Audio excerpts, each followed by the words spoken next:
Hi there, my name is Joseph Cassidy, I'm a news editor for The Same. I'm here with Hazel Adams, who's campaigning to be the Director of Representation next year. Hi Hazel. Hi, nice to meet you. Why do you want to be the Director of Representation?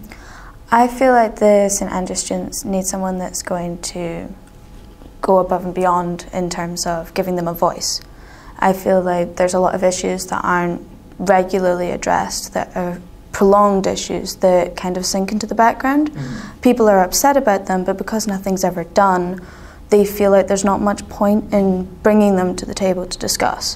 I would like to bridge that gap and address some of the more regular issues that affect students' everyday lives.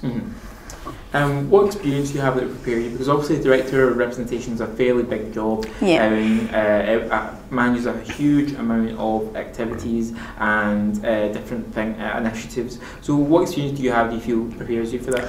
I've done a job similar to this, but it was at a high school level, obviously. I haven't had a lot of time in first and second year to dedicate to this sort of, like, I'm really passionate about this sort of thing, I just haven't had time at university. But at high school I was responsible for entirely reforming a bullying policy for my school, just by myself. I actually started when I was writing letters because I was dissatisfied with the school's current practices.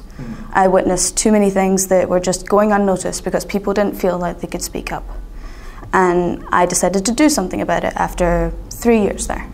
And then I spent the next 3 years of my high school sitting on various committees, talking to council members, talking to, like, obviously management people within the school, taking various polls with staff members, including people that are not necessarily teachers, because they have amazing insight as well. Like, they know a lot of things that go on that other people don't. Yeah, I feel like there was quite a lot of bureaucracy even at high school level, and I feel like I have the sort of personality that's well equipped to deal with it. So yeah, I understand this idea of you obviously doing quite a lot of work at high school, especially on issues that the DOREP would cover. But the DOREP is obviously a huge role, and it's a huge role within the Student Association. Previous DOREPs have had a huge amount of experience within this association, other DOREP candidates in the past and in the present. The current DOREP was association chair direct for the year before. Yeah, I'm aware of that. He was in his role. So do you feel that you're not having any experience working in the Students Association before puts you at a disadvantage? No, because I think I make up for it in terms of my understanding of the student body and what people actually want and how they want to achieve it. They're not all just pushing for what they want, they do understand the process, and I'm more than willing to learn about all these processes and how to do everything right so that I can put their voice across. Do you not think that the danger is there that if you're learning, that sort of learning on the, because it is a job, it's paid £20,000 a year or thereabouts, would you not feel that there's a danger of you then learning on the job? I feel like everyone does that though, you're constantly learning. You can't go into a job and expect to know everything about it. I feel that me knowing so much about students puts me ahead of people that feel like they have to take lots of opinion polls and things like that because I just talk to people. So I have to learn about all the paperwork and stuff, but I feel like it balances out. So do you feel there's been a problem with past DOREPs and then within the Student Association that they haven't listened to students enough or talked to students enough? I feel like they have taken students' opinions when their opinions are very loud. They've not necessarily paid attention to issues that don't affect the entire student body and affect a minority. They don't necessarily go out of their way to talk to every group. They tend to wait until the majority comes to them with a problem and then deal with it, which is, they are still doing their job, they are still helping students, but surely being more proactive is more beneficial. So you feel that in comparison to past director representation and other positions within the Student Association, you would be more active in going out and helping students with their problems? Yes. Ultimately, I'm a student myself. Like, I'm not going to let a different position let me drift away from that. I still understand the problems. And you did mention obviously you are second year, you know, whereas which is fairly unusual for a sabbatical candidate. Yes. Most sabbatical candidates are either third or usually fourth year. Yes. Do you feel you're prepared to be a sabbatical officer? Yes, very much so. I feel like it's more beneficial for me. I'm not going to be stressing as much about my work in the future after I finish a sabbatical. I'm not going to let that affect my work when I'm in the position. I'm not going to be stressing so much about doing dissertations the immediate year after. I'm going to have a lot more time and a lot more concentration for it, which I feel is quite good. Yeah, but obviously, I mean, surely the idea you got third year is a very hard year at university, so you've obviously got third year and then fourth year straight after doing a sabbatical.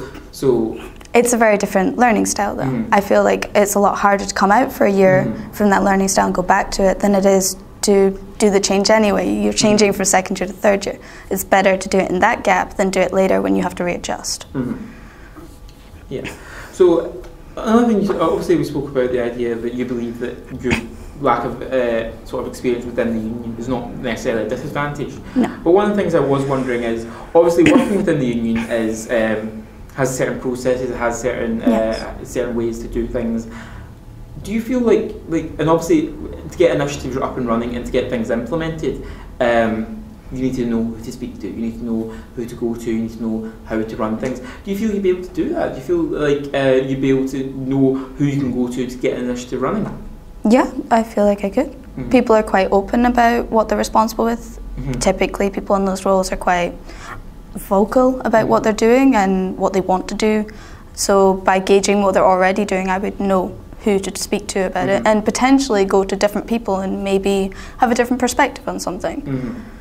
So I feel like it wouldn't be too much of a problem. Yeah, but I mean, sort of specifically in comparison to like, obviously, because obviously you're basically arguing that as someone who's not had experience in the union before, your fresh perspective gives you that advantage. Yes. But what I'm sort of looking at is the other side of that. Do you not think sort of, because obviously if you take for example Joe Tantel, the current Director of Representation, and I mentioned before he was Association Chair when the year before he was Director of Representation.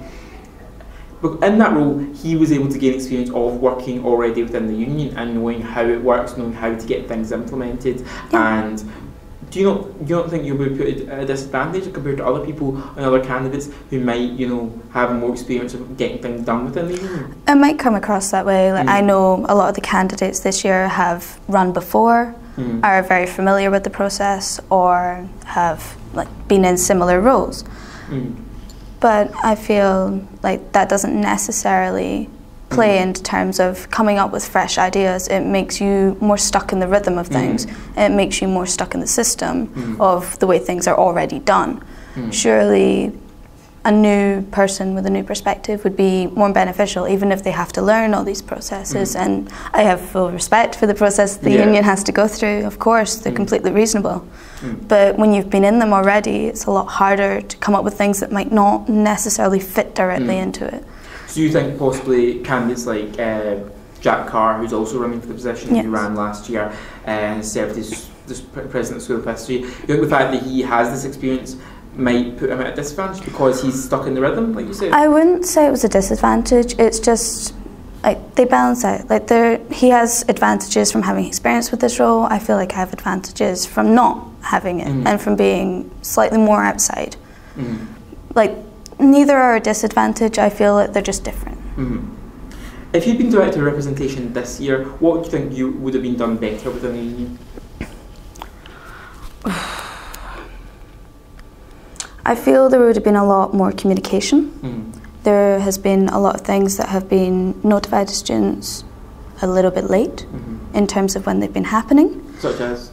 Well, a lot of the accommodation problems and things like that. You're only really notified when the decisions are made, not when they're in the process of being made. So you have no opportunity to say you're not okay with this or to support it. But accommodation isn't part of the Director of Representation? No, it was just an example of stuff in the union. I'm not that familiar with stuff that's been going on in the union because it's not that well publicised. Yeah, I get that. So you think that more visibility would be a better thing? Yes, definitely. Because then students, they don't know how they feel about a lot of things because they just get the end result. They don't know a lot about the process or why things are done the way they are. So they get frustrated that they're not getting the results they want when they want them. If we're more open about the processes that we have to go to and why, they would be a lot more understanding and maybe even come up with other ideas for things in the short term. Obviously, this might be a bit redundant. You said you feel like things within the union haven't been publicised enough. But one question that I've sort of tried to ask this to every candidate is the idea of, could you maybe say or name one good thing from the past year that you would like more of as director representation, and say one bad thing that you think could be improved upon? I like there's been a lot of emphasis on the LGBT events this year. I feel like that is really improved from years in the past. I feel like it's gotten a lot more people involved, and it's been incredibly creative. I've loved watching all the stuff that's been going on, that's been organised. But at the same time, there's not been enough about like racial equality and things like that. I've heard a lot of problems from students complaining about these sort of things where they feel like they don't quite fit in, just because of people's mentalities. Nothing like wrong is going on, it's just not enough good stuff is happening. To like, we're such a diverse student body, why aren't we celebrating it more? So how would you like to celebrate the diversity more as director of representation? Well, I have quite a passion for cooking, and I love food and everything about it. And one of the things I would quite like to do is set up some sort of fair where people, it's like a potluck thing, where people bring along something that they feel is like to do with their heritage, or like a homemade like recipe and things like that. And everyone brings something and they can try other people's things. And I feel like that is more interesting because you get to meet a lot of different people that you might not necessarily meet in your regular friendship circles, and you get to try a lot of new things. So you feel that would help students from sort of diverse or more diverse racial backgrounds feel more comfortable in standards? Yes, definitely. Is there anything else you think could maybe be done to help students from minority racial backgrounds? Well, the union already has very strict zero tolerance policies and things like that. I would need to ask them what they wanted. That's the most important thing for me. I don't want to speak on the behalf of people without asking their opinions first. That's what's important. Like, if they want something, I would love for them to come and tell me what they want, and then for me to figure out how to do it for them. That would be the ideal scenario.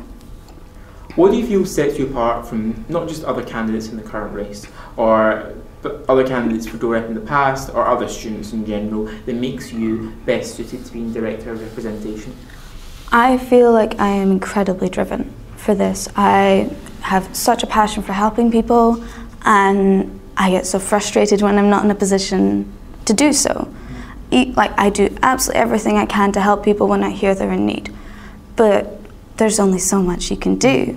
Like, comforting words aren't necessarily enough sometimes, and I feel like my drive to help people and to make students have the best possible time they can here is going to let me go above and beyond my predecessors. Do you not think sort of the idea of having drive, especially if you're running for this position, don't you generally have like the passion? If you're taking the effort to run to being director of representation, don't you have that? Yeah, of course. All the candidates obviously are interested in these positions, otherwise they wouldn't be doing it. It's a lot of work. Why would you do it if you're not interested? But I feel like I can go above and beyond that. Like, I'm not going to lose drive when I get the position. If anything, it's going to accelerate. Do you feel people have lost drive in the past, possibly, and haven't really, midway through the year, haven't really done as much as they said they would? Yeah, definitely. Like, I understand you get bogged down with lots of work. There's so much to the position, but if you lose that spirit, people are going to get frustrated, and they're going to wonder why, like, what happened to the person that they voted for. If you're not going to stay that person the whole time, why are you acting like that during campaign? Do you think that's been a problem this year in terms of like just things that like Principal, obviously Joe Tantillo, promised quite a bit in his manifesto? Do you feel that's been a problem with his term as director of representation? I feel like there's been a lot of complications this year. There's a lot of things that have come up, especially big problems with accommodation that have gradually escalated. So, well, and obviously like racial things and things like that. But I feel like you can't meet everything, but you should still give your all to meet everything that you can, that you promise people. Like, you can't stop halfway because it's difficult. And you don't think some people have? I feel like it may happen in occasion with some instances, like with some people. But do you mean just in general? Is there anyone in particular you mean?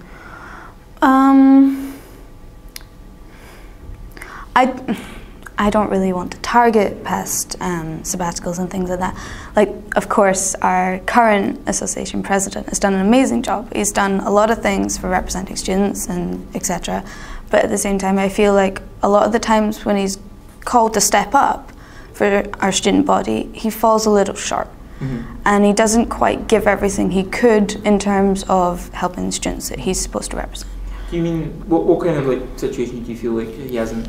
I mean, obviously you clearly seem to be speaking from other students that people have expressed concerns. So is there certain issues you're talking about there? Well, it's mostly based on accommodation. That's the big topic at the moment. People aren't really talking about all the other things because they've been kind of shoved to the background. But with all the changes, like with Ayton House, like when Ayton House was announced and we heard the prices for it and the fact that the university was endorsing this from a private company, we couldn't really figure out why. Students just couldn't wrap their heads around it. Why, when we are struggling for affordable accommodation, would you let a private person come in like that and advertise for it through the uni? It's just not good. So you think sort of the private halls that sort of started to be built in St Andrews and completed in St Andrews have been a mistake? Yes, definitely. Because the amount of money that goes into them, the investors are obviously expecting to get back, but they're putting way too much in terms of what students here can afford. It's ruling out a lot of the, well, lower class and middle class students and just leaving them struggling at the letting agents, which again take advantage of their situation. It's just, you keep working your way down the chain until you end up back in halls which go up every year. It's a frustrating circle of events, and I see a lot of students getting, like, it affects their stress, it affects like mental health, it affects every aspect of their university experience, and it's horrible. Well, obviously, I mean, there was just the email that was announced this morning regarding accommodation, the extra 900 beds to be sort of introduced over the next couple of years in halls and stuff, which obviously involves the demolishment of several of Albany Park and various other different refurbishments. Do you think that's been a good thing then? Do you think that's obviously an example of where there has been a good change? It depends on the prices. If they are bringing in affordable accommodation to replace slightly run down, more affordable accommodation, then that is great. That is a huge improvement and students will love it. But if they're not and it's just another Ayton House, why are we wasting money on this when we could be using that, 70 million? In order to improve the halls we already have and improve their experience so they don't have to pay as much for that accommodation. Make it more competitive. You will in turn force down the letting agent prices. It will make things better for students. If it's affordable, by all means, I am in full support of that. But if it's not, it's a huge waste of time. So you would say, while possibly supporting the idea of it being a success, tentatively you want to wait until you see the prices of the new accommodation? Again, it's about visibility. We got one email when the decision was made and saying how much they were going to spend and how much it was going to produce. No other information really, apart from the fact they were removing the most affordable housing in order to do so. That frightens a lot of people. That is a worrying circumstance when you don't know what the end result is going to be. Moving on to specific ideas that you've outlined in your manifesto about what you want to do as director of representation. One of the things you said is you want to increase connections between postgraduate and undergraduate students because you feel that the experience the postgraduate students have would be invaluable in helping undergraduate students.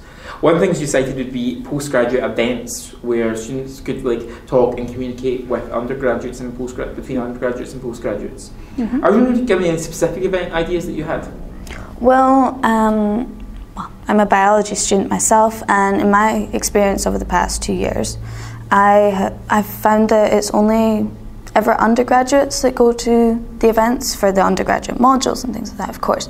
But if you did more general department-based events and then invited PhD students, postgrads of all sorts, masters, etc., you're going to be bringing in a lot more diversity. You're going to bring in a lot of different levels of experience. Lecturers as well. Lecturers are so valuable for their experience, but having someone that has just completed your course to talk to about it is so much better. You get a fresh perspective, you get an honest perspective. They're not trying to sell you something. They're not trying to make you come on the course so you'll come and listen to their lectures. They'll give you an honest description of what the experience is like, and they'll also tell you how to get where you want to go later on. In terms of internships and things like that, they'll have a lot of advice. They'll know a lot more people. They'll have a lot of contacts. Strengthening the network between different levels of the university can only be beneficial. One of the next things you spoke about in this section of your manifesto was the topic of study spaces. Yes. And what you specifically said is making students more aware of other study spaces other than just the library. Yeah. And what I wanted to ask is, don't you think if students wanted to use these spaces, they would have used them by now? One of the main things I've found is they don't know when they're available. A lot of students aren't aware that there are numerous computer labs that are available 24/7. That's longer than the library. Like, as soon as the library closes, they could go there or whatever if they want to continue studying. But also, a lot of tutorial rooms and stuff are empty half the time, but there's no system for telling students when and when not these things are available. So setting up a system in similar sense as the library, where you get like a counter and how many people are there, if you just did it online, I feel like it would be a lot better, because they could judge in terms of where they want to go, what's local to them, and what resources they need access to. But isn't there already a room booking service online that people can use to book rooms?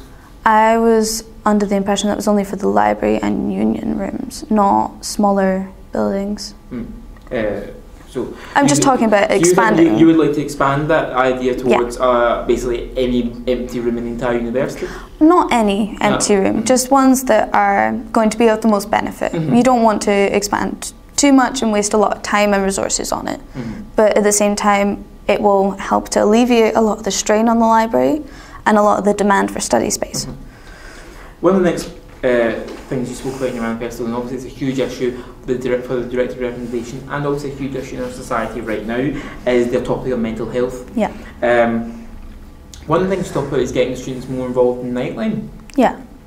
But Nightline's already completely student run. It's run by students, it's run by a committee of students. And obviously one of the things they say about Nightline, that there isn't that many people involved because of the nature of Nightline. It needs to be anonymous and needs to protect student concerns. So what do you mean by getting students more involved? Just, I know it's all student run and things like that, but at the same time, if you enhance the chat service that they have, a lot of people aren't comfortable talking on the phone, but people spend all day texting each other. And I know they're very sensitive topics and things like that, but people, I feel, would come forward more to do that line of things because they wouldn't have to talk. I feel like they'd be a lot more comfortable and you'd end up with a lot more listeners on it. And then you would in turn increase the access for a lot more students. You'd be able to address a lot more issues every day, and it would just flow a lot better.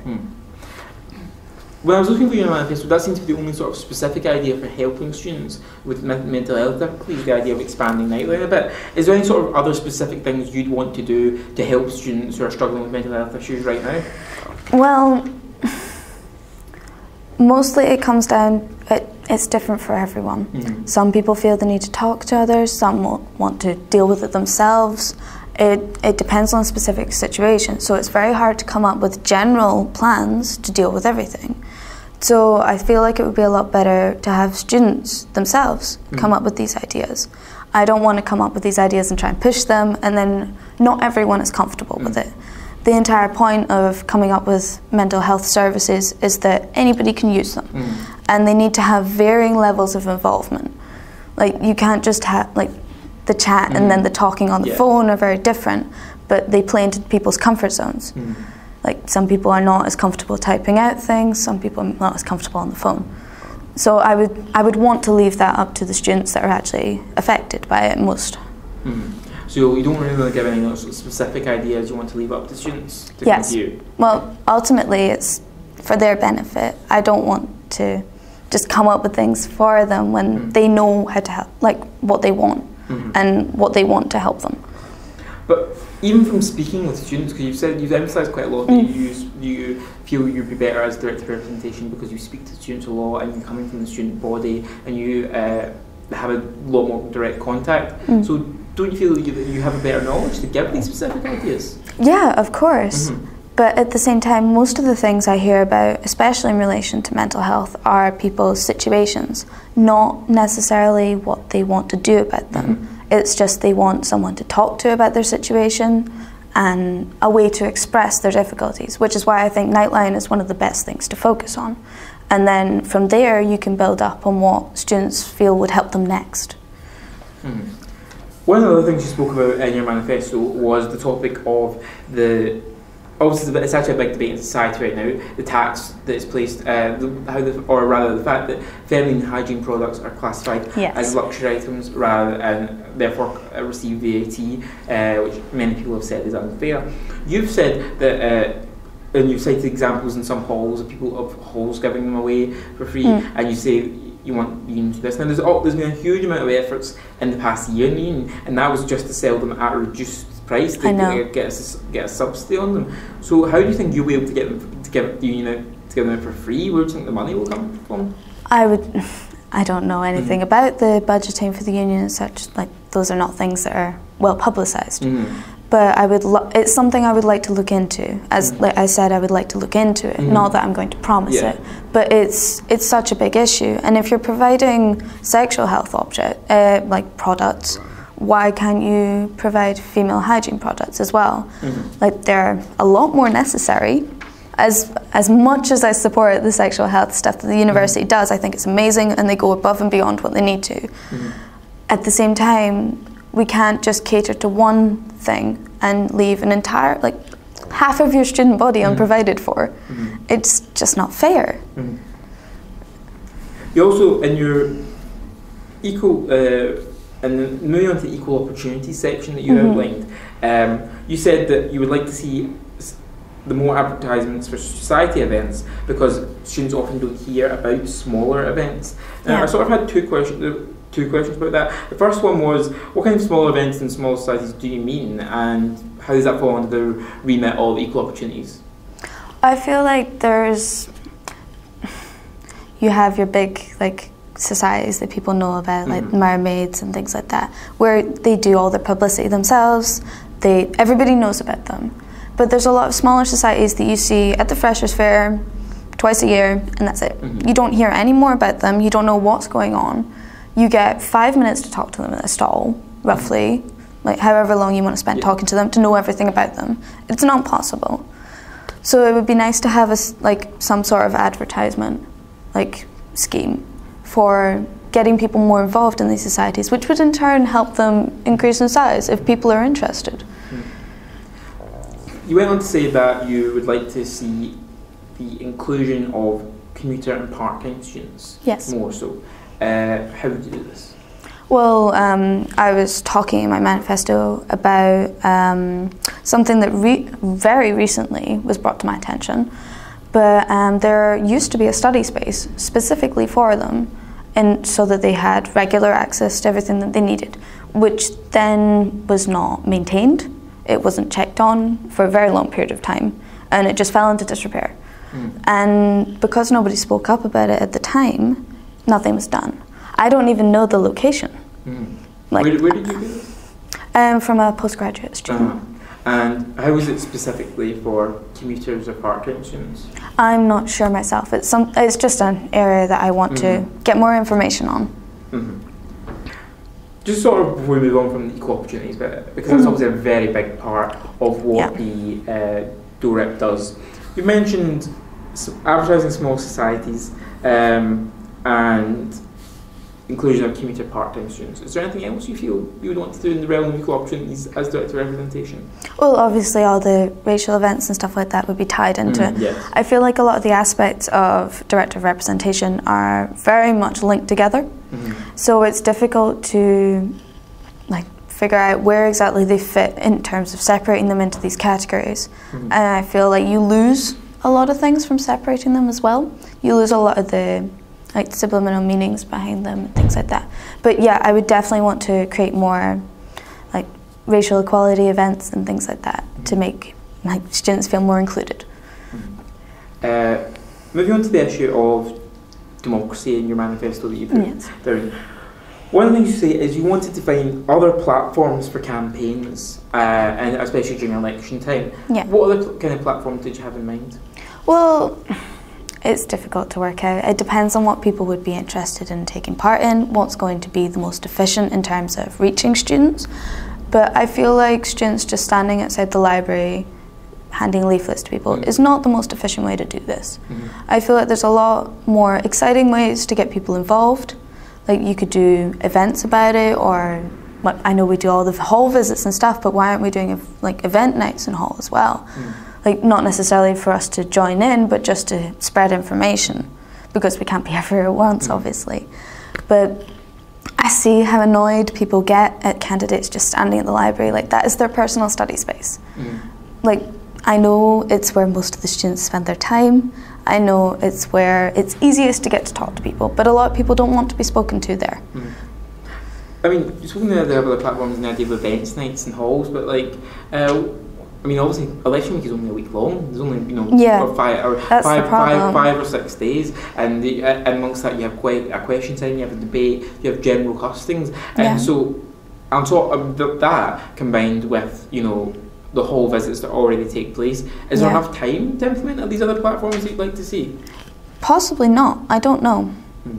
To tell the truth, I don't know. I would need to look over all the timetables and things. Like you can't ask candidates to spend their entire time campaigning. It's just not possible. But we could put a lot more emphasis on the debates and question time, as that being the time for students to come and see, like make them more appealing to people come along, like have like just a regular night thing, like night event after it, or something like that. Yeah. You spoke about it quite at length in your manifesto, and you just referenced it there, the idea of people campaigning outside the library as encroaching on their study space. Yes. Is this really that bad a problem? Yes, definitely.